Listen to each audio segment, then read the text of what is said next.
আচ্ছা, রেলওয়ের এএলপির এক্সাম আজকে হয়ে গেছে। আজকেই কিন্তু রেলওয়ের আরআরবির পক্ষ থেকে একটা ইম্পর্টেন্ট নোটিফিকেশন জারি করা হয়েছে, যে নোটিশটা আপনাদের সকলের জানা দরকার এবং খুবই ইম্পর্টেন্ট একটা নোটিফিকেশন জারি করা হয়েছে।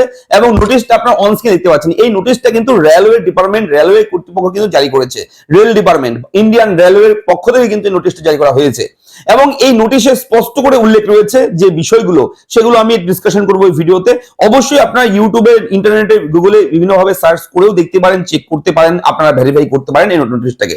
এবং এই নোটিশটার আমি কিন্তু লিংক সমস্ত কিছু আমাদের টেলিগ্রাম চ্যানেলে প্রোভাইড করব এবং টেলিগ্রাম চ্যানেলের লিংক এই ভিডিওর ডেসক্রিপশনে থাকবে।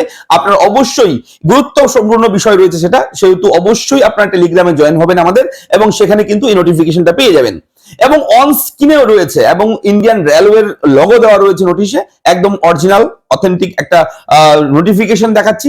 এবং এই নোটিশে কি উল্লেখ রয়েছে, এবার থেকে কোনো শিক্ষক, কোনো ছাত্র, কোনো সোশ্যাল মিডিয়া ইনফ্লুয়েন্সার যারা আছেন, যারা ফেসবুক, টুইটার, ইউটিউবার, তারা কিন্তু এবার থেকে নতুন করে যে নিয়ম চালু করা হয়েছে, এবার থেকে কোনো এক্সামের অ্যানালাইসিস কিন্তু অনলাইনে করতে পারবে না। এক্সাম অ্যানালাইসিস করা যাবে না যদি কেউ করে থাকে সোশ্যাল মিডিয়াতে। কোনো শিক্ষক, কোনো ছাত্র, কোনো ইউটিউবার, সোশ্যাল মিডিয়া ইনফ্লুয়েন্সার যারা রয়েছেন, যারা বিভিন্ন ধরনের টিচিং এর সঙ্গে যুক্ত রয়েছেন, ইউটিউবার যারা, তারাও কিন্তু এখন থেকে নতুন নিয়ম অনুযায়ী কোনো এক্সামের অ্যানালাইসিস করতে পারবে না। এটা স্পষ্ট করে কিন্তু অফিসিয়াল নোটিফিকেশনের মাধ্যমে জানিয়ে দিয়েছে। এবং যদি এমনটা কেউ করে, এই নিয়ম যদি না মানে কেউ, তাহলে তার বিরুদ্ধে কিন্তু আইন অনুযায়ী ব্যবস্থা গ্রহণ করবে ইন্ডিয়ান রেলওয়ে। এটা কিন্তু স্পষ্ট করে উল্লেখ রয়েছে। দেখুন কি হয়, বিষয়টা কি, এই যে এক্সাম নিয়ে অ্যানালাইসিস, এই বিষয়টা কি?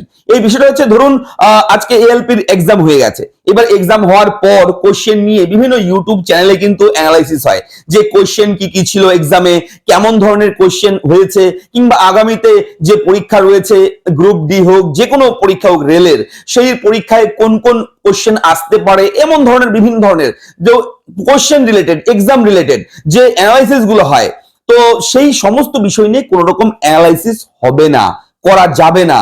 ঠিক আছে?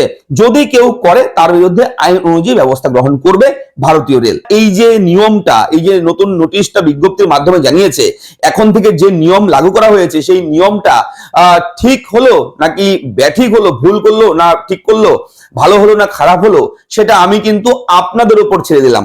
আপনারা কমেন্ট করে জানাবেন আমাকে অবশ্যই কমেন্ট বক্সে, যে এই নিয়মটা চালু করাতে ভালো হলো না খারাপ হলো, সেটা কিন্তু আপনাদের উপর আমি ছেড়ে দিলাম। আপনারাই কিন্তু তার মতামত দেবেন কমেন্ট বক্সে। ঠিক আছে? তো আজকে থেকে কিন্তু এই নোটিফিকেশনের মাধ্যমে ইন্ডিয়ান রেলওয়ের পক্ষ থেকে সকল social media influencer, teacher, students, সবার জন্য কিন্তু এই নিয়মটা চালু হয়েছে। যারা অনলাইনে ফেসবুক, টুইটার, ইনস্টাগ্রাম হোক, ইউটিউবে হোক, যদি অ্যানালাইসিস করে কোনো এক্সাম নিয়ে, কোশ্চেন নিয়ে, তাহলে কিন্তু অবশ্যই তার বিরুদ্ধে আইন অনুযায়ী ব্যবস্থা গ্রহণ করা হবে। ঠিক আছে? অবশ্যই এই আপডেটটা একেবারে নতুন আপডেট, আজকের আপডেট, তাই সঙ্গে সঙ্গে তোমাদের সঙ্গে শেয়ার করলাম। তোমরা কারা কারা এই আপডেটটা অলরেডি জেনেছো, অলরেডি পেয়েছো, কমেন্ট করবে। যদি এই প্রথম আমাদের চ্যানেলের মাধ্যমে জেনে থাকো, তাহলে অবশ্যই বলবো ভিডিওটাকে লাইক করে দেবে, চ্যানেলটাকে সাবস্ক্রাইব করে দেবে।